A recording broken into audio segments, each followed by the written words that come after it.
पूरा presidential palace बना डाला यूएस में, और उसमें प्रैक्टिस कराई दर्जनों बार इस डेल्टा फोर्स। जैसे हमारी स्पेशल फोर्सेज है वैसे उनकी डेल्टा फोर्स है। Delta force is their best, जो उनके बेस्ट सोल्जर हैं उनकी एक छोटी सी टुकड़ी बनाई जाती है। राष्ट्रपति भवन से तब उठा ले गए जब उसको पता था कि आप उसके खिलाफ युद्ध छेड़ने की मुहिम में हो।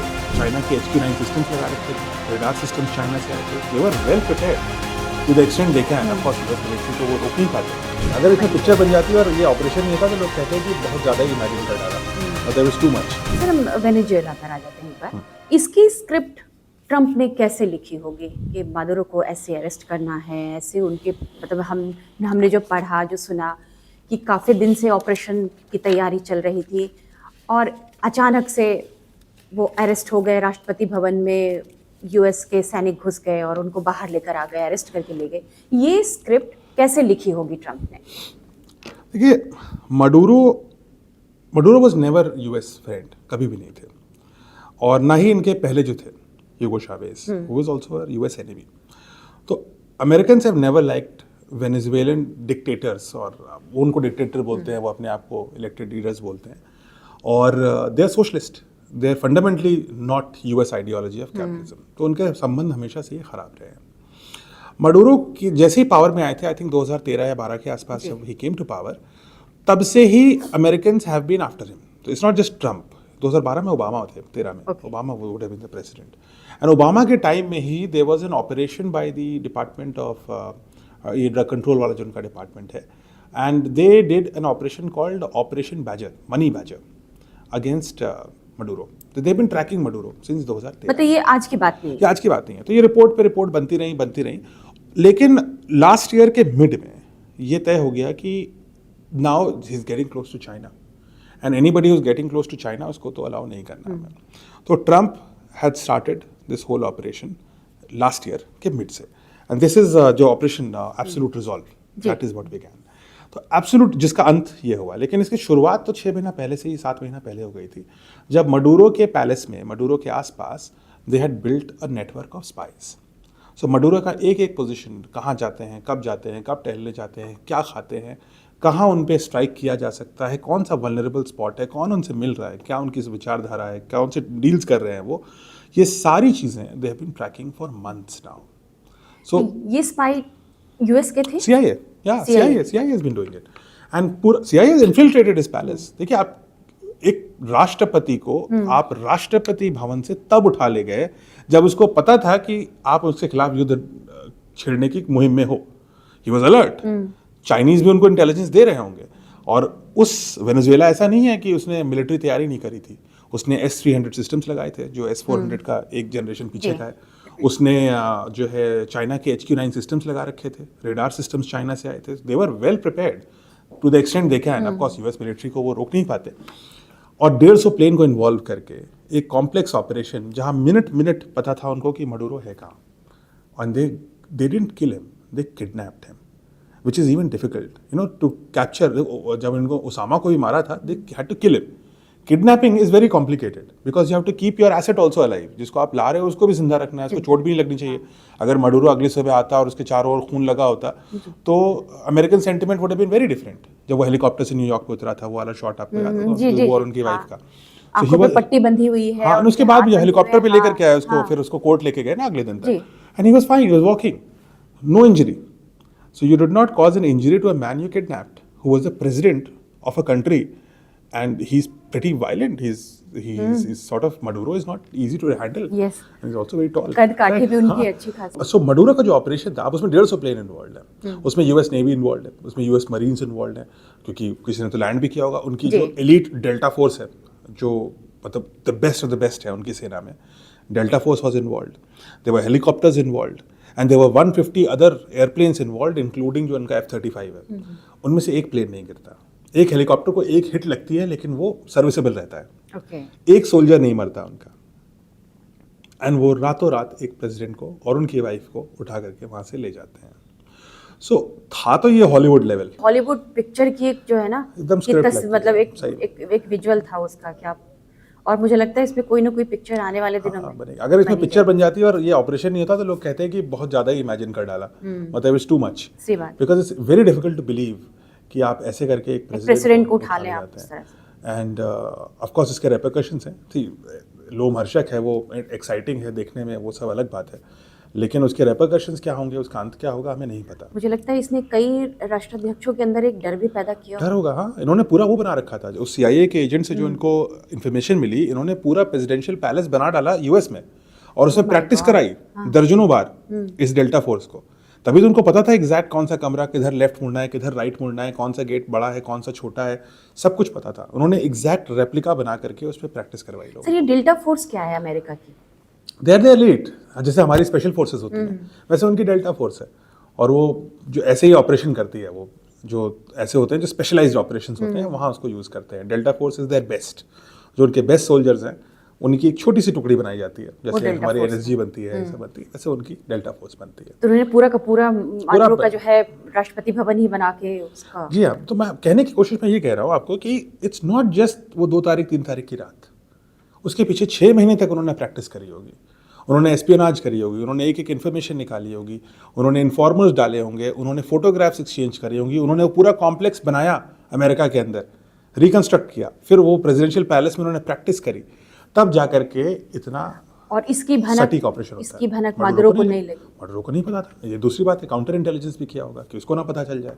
ये तो और बहुत सिर्फ बड़ी बात है। माडुरो तो छोटा सा प्लेयर है इस पूरे केस में, चाइना इंटेलिजेंस कर रहा होगा, हाँ, रशिया इंटेलिजेंस कर रहा होगा, भनक भी नहीं लगी। किसी को भी पता लगता तो माडुरो को बता देता, बिकॉज माडुरो को तो China is trying to woo them, Maduro तो कोशिश ही ये कर रहा तो था। यहाँ चाइना इंटेलिजेंस भी फेल। चाइना इंटेलिजेंस फेल हुई है, बिल्कुल फेल हुई, सब सारी दुनिया फेल हो गई इसमें। तो भाई US की ऊपर तो रशिया भी इंटेलिजेंस कर रही होगी, वो भी फेल हो गई। माडुरो तो का छोटा सा देश है, उसका कितना इंटेलिजेंस होगा, बट चाइना से तो इंटेलिजेंस मिल रही होगी उसको, and it was all failed. So and also the Chinese weapon system failed. It also shows कि China is one of the biggest sellers of arms to Venezuela. They couldn't detect one F-35, even when the operation is happening.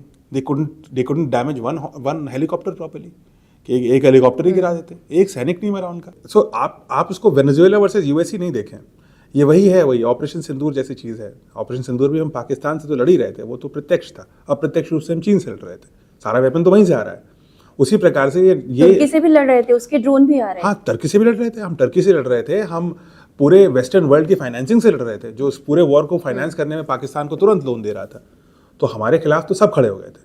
उसी प्रकार से Venezuela में भी it is China की weapon systems, China का intelligence system which is also equally against the US उस समय। तो इससे कोल्ड वॉर है ना एक तरह का, तो ये सब स्टेजिंग ग्राउंड्स बन गई हैं। Venezuela is a staging ground. So सिर्फ माडुरो की उसको विफलता ही नहीं देख सकते हम, उसे चाइना की इंटेलिजेंस और वेपन्स का भी फेलियर है। मुझे लग रहा है ये कहानी अब जो ट्रम्प US की जो कहानी है वो यही वेनेजुएला तक नहीं खत्म होने वाली। वो तो ग्रीनलैंड की बात कर रहे हैं, वो क्यूबा को भी धमका रहे हैं। ग्रीनलैंड पर कब्जा क्यों चाहते हैं Trump? Greenland is a very interesting element in all of this. देखिए, ग्रीनलैंड आता है डेनमार्क के अंदर, तो Denmark is a member of NATO का मेंबर है। अब नेटो में चार्टर आई थिंक आर्टिकल 5 कहता है कि अगर एक नेटो के मेंबर पे ऊपर कोई अटैक करता है तो ऑल अदर्स के ऊपर अटैक कर दिया। तो अगर एक डेनमार्क पे अटैक किया तो यानी सारे नेटो पे अटैक कर दिया। लेकिन अगर नेटो के अंदर का ही मेंबर दूसरे मेंबर पे अटैक कर दे तो क्या होगा, ये किसी ने नहीं बताया। तो ये बड़ी दिलचस्प बात है कि नेटो को खत्म करने के लिए हो रहा है। NATO might actually vanish in all of this, और वही तो एग्जिस्टेंशियल क्राइसिस आ चुका है कि आप करें क्या। तो अब हम आते हैं ग्रीनलैंड वाले टॉपिक पे। तो ग्रीनलैंड का बड़ा इंटरेस्टिंग क्यों ग्रीनलैंड सडनली इंटरेस्टिंग हो गया, आपको याद है ज्योग्राफी में हम लोग पढ़ते थे ग्रीनलैंड एक आइलैंड है, बर्फ है, नाम ग्रीन है, ग्रीन अब लोग यूट्यूब पर ढूंढ रहे हैं, अब यूट्यूब पर ढूंढ रहे हैं। बट अगर आपने उस समय की ज्योग्राफी की किताबों को देखा हो तो उस समय की ज्योग्राफी की किताबों में ग्रीनलैंड वाज लाइक ये तो व्हाइट सा है और बहुत ठंडा प्रदेश है, बहुत ठंडा है एकदम, सब जो है एकदम ग्रीन रहता है। वो ग्रीन कुछ नहीं होता है, एवरीथिंग इज व्हाइट। दिलचस्प बात है कि वहाँ ग्रीन नहीं है, ग्रीन नहीं होता। आइसलैंड ग्रीन होता है, वहाँ बर्फ कम होती है, और ग्रीनलैंड में चलिए ग्रीनलैंड पे आते हैं, लेट्स कम टू दैट। देखिए, Greenland has suddenly become very important. क्यों? क्योंकि ग्लोबल वार्मिंग हो रही है। अब ग्लोबल वार्मिंग की वजह से जो आर्कटिक पोलर यानी जो उत्तरी ध्रुव पर जो हमारी बर्फ है नॉर्थ पोल पर, वो धीरे धीरे गल रही है। इसकी वजह से क्या हो रहा है कि करीब 30-40% बर्फ गल गई, तो जो ओशन है आर्कटिक साइड का वो खुल गया है रास्ते के लिए, और वो रास्ता जाता है ग्रीनलैंड से। सो पहले तो वो बर्फ थी तो आप शिप नहीं ले जा सकते, अब ले जा सकते हैं। अगर ऐसा कर पाएंगे अगले कुछ साल में ये और बढ़ेगा। जब ये और बढ़ जाएगा तब यहाँ पे नेविगेबल रूट्स बन जाएंगे और इसकी वजह से जो ट्रेड रूट्स हैं, नए ट्रेड रूट्स खुलेंगे आर्कटिक से होते हुए, यानी कि नॉर्थ पोल से होते हुए शिप्स इधर उधर जाएंगी। यूरोप कहाँ से तक जाएंगे? अब जैसे यूरोप से आपको यूएस जाना है तो एक रास्ता ये भी बन सकता है। अगर आपको मान लीजिए चाइना भी पैसिफिक को क्रॉस करते हुए, आपको पूरा पैसिफिक नहीं क्रॉस करना, आप ऊपर से क्रॉस कर लेंगे, तो ऐसे न्यू वे ऑफ ट्रेड खुल रहा है, न्यू ट्रेड रूट्स खुलेंगे और ये न्यू ट्रेड रूट्स जो एग्जिस्टिंग रूट्स है उससे 30% कम होंगे, छोटे होंगे। इसका मतलब कि 30% फ्यूल कम लगेगा, यानी शिपिंग इंडस्ट्री के लिए ये और लॉजिस्टिक्स के लिए ये एक इंपॉर्टेंट रूट खुलेगा, किफायती हो जाए। और ये अभी तक तो सारा का सारा आर्कटिक रशियन इन्फ्लुएंस में है क्योंकि ज़्यादातर रूस में ही आता है, लेकिन ग्रीनलैंड और अमेरिका के पास कुछ नहीं है क्योंकि कनाडा है इसके ऊपर, तो फिर उसके ऊपर आर्कटिक है, तो अमेरिका के पास ग्रीनलैंड इज एन ऑप्शन। अगर वो ग्रीनलैंड पे अपना आधिपत्य कर लेता है किसी भी तरीके से, अब कब्जा करना इज टू मच, बट अगर ग्रीनलैंड का के ऊपर उसको ट्रेड राइट्स भी दे दिए जाते हैं तो वो वहाँ से अपनी शिप्स को, ट्रेड रूट्स को यूज़ कर सकता है और 30% फ्यूल बचाएगा, पहला। दूसरा इंपॉर्टेंट चीज़ ग्रीनलैंड में ये है कि दुनिया में सडनली आपने सुना होगा रेयर अर्थ मिनरल्स, जी, अब सबको रेयर अर्थ मिनरल चाहिए, क्यों? तो चाइना के पास बहुत क्योंकि ये जो एलिमेंट, जी you are absolutely correct, rare earth mineral करीब 70 से 80% इस समय चाइना के पास है। अब रेयर अर्थ इंपॉर्टेंट क्यों है? रेयर अर्थ आर इंपॉर्टेंट, जैसे एआई के ज़माने में we will need faster and better processors. इन प्रोसेसर्स को बनाने के लिए, ऑपरेट करने के लिए you need rare earth minerals, और ये छोटी क्वांटिटी में चाहिए लेकिन ये बहुत कम होते हैं। रेयर अर्थ, इनके नाम भी रेयर है, और ये सब चाइना के पास है, यानी कि अमेरिका के F-35 को भी बनाने के लिए रेयर अर्थ मिनरल चाहिए, और चाइना ये सारे रेयर अर्थ पे कब्जा करके बैठा हुआ है। अब ग्रीनलैंड के पास वी नाउ एस्टिमेट कि लगभग 18 से 20% दुनिया का global rare earth mineral reserve. Specifically 3 elements important हैं, एक है नियोडाइमीमियम, एक है टर्बियम और तीसरा है डिस्प्रोसियम। ये तीनों जो मिल करके they can become very important rare earth reserves for the world and US specially. तो यूएस चाहता है कि इन रेयर अर्थ मिनरल्स पर, इन तीनों पर मैं अपना कब्जा रखूं। थोड़ा बहुत ऑयल रिजर्व भी है ग्रीनलैंड में, बट ऑयल तो अब वेनेजुएला से आ रहा है, तो कोई उसकी यूएस को वो ज़रूरत नहीं है। तो इन 2 प्रमुख कारणों की वजह से now suddenly America is very interested in Greenland. ऐसा नहीं है कि अमेरिका के पास आज वो मिसाइल डिफेंस शील्ड विल की बात कर रहा है, वो तो ऑलरेडी है उसके पास। ग्रीनलैंड में ऑलरेडी एक मिलिट्री बेस है यूएस का, तो उसके लिए नहीं चाहिए उसको चाहिए बेसिकली रेयर अर्थ मिनरल, और जब ये आर्कटिक बर्फ पिघल जाएगी तो वहाँ पर शिपिंग के लिए। तो क्या डेनमार्क आसानी से कब्जा दे देगा उस पर, ग्रीनलैंड पर, आपको लगता है? और ये नाटो की लड़ाई, मतलब 2 सदस्यों के बीच की आपसे लड़ाई नहीं हो जाएगी, फिर नाटो का क्या होगा? मुझे लगता है कि डेनमार्क और यूएस के बीच में फुल फ्लेजेड कॉन्फ्लिक्ट तो नहीं होगी, और अगर होगी तो मेरे ख्याल में ज़्यादा से ज़्यादा 35 मिनट चलेगी, बिकॉज डेनमार्क के पास एक सर्विसेबल ब्रिगेड है।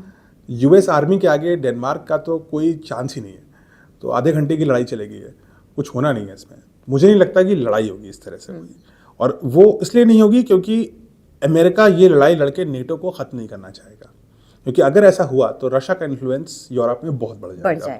तो इसलिए America would not want it. I think this is a pressure tactic. वो उनको डराएंगे, धमकाएंगे एज यूजुअल, जैसे प्रेसिडेंट ट्रम्प करते हैं, और डेनमार्क भी अभी एक सोवरिन कंट्री है, वैसे कैसे दे देगा?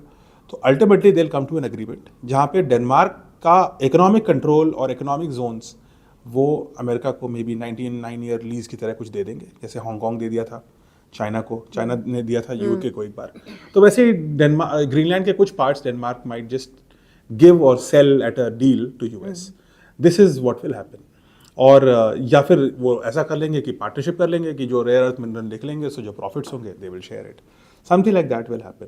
इसलिए Trump has to be very cautious not to get over aggressive on this, because ऐसा मतलब कब्जा करना होगा तो कल कर लेगा, उसको तो बस एक शिप भेजनी है, कब्जा तो खत्म हो जाएगा उसका, बट उससे नेटो चला जाएगा, and that is not good for US in the long term, even the short term, because NATO के बिना रशिया तो खत्म कर देगा पूरे यूरोप में जो इन्फ्लुएंस है रशिया का, इट विल बी ह्यूज।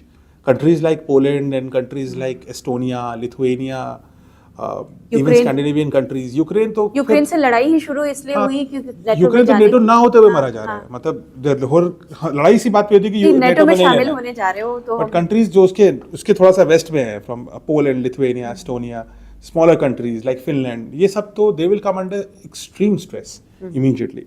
तो आई डोंट थिंक नेटो को खत्म करना would be wise at all by any angle for US.